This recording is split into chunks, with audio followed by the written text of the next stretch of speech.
આજરોજ મહીસાગર જિલ્લાના મધ્યસ્થળ લુણાવાડા ખાતે આજે ગુજરાત ગુરુ બ્રાહ્મણ સમાજના મોડાસાના અમારા સમાજના દીકરા પરમધામવાસી સ્વર્ગસ્થ ડોક્ટર હર્ષ સુભાષભાઈ પંડ્યા જેમને આત્મહત્યા કરવાનું જે દુશાસન જે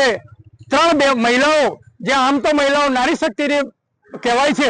મા શક્તિનું સ્વરૂપ કહેવાય છે, પણ રાક્ષસી સ્વરૂપ ધારણ કરી અને અમારા દીકરાને જ્યારે આત્મહત્યા કરવા માટે મજબૂર કર્યા છે, ત્યારે અમે સૌ ગુજરાત ગુરુ બ્રાહ્મણ સમાજ અને મહીસાગર જિલ્લા ગુરુ બ્રાહ્મણ સમાજ એને અત્યારે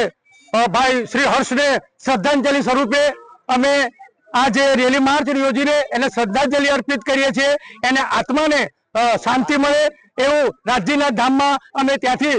બધાને અમે વંદન કરીને રેલી સ્વરૂપે આ બાબા સાહેબની પ્રતિમાને આવ્યા છીએ, ત્યારે તેને રાજ્યના ચરણોમાં એને આત્મશાંતિ મળે એવી અમારા મહીસાગર જિલ્લા ગુરુ બ્રાહ્મણ સમાજ વતી અને ગુજરાત ગુરુ બ્રાહ્મણ સમાજ વતી સરકારને પણ વિનંતી કરીએ છીએ કે આ જે આત્મહત્યા અમારા દીકરાએ કરી છે, ત્યારે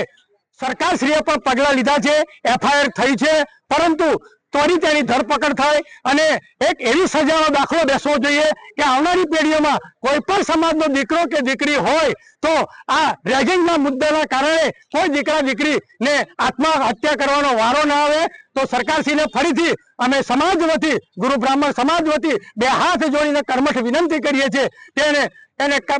મોટામાં મોટા એની સજા થાય, એને ફાંસીની સજા મળે અને અમારા દીકરા હર્ષ પંડ્યાને લાગણી મળે, ત્યારે અમે અમારી સમાજને અમને આત્મશાંતિ મળશે અને એમના પરિવારને દુઃખ સહન કરવાની શક્તિ આપે એ અમે પણ મહીસાગર જિલ્લા ગુરુ બ્રાહ્મણ સમાજ વતી એમના પરિવારને આત્મશાંતિ મળે અને તેમને રાજ્ય મહારાજ ખૂબ શક્તિ આપે એવું અમે મહીસાગર જિલ્લા ગુરુ બ્રાહ્મણ સમાજ વતી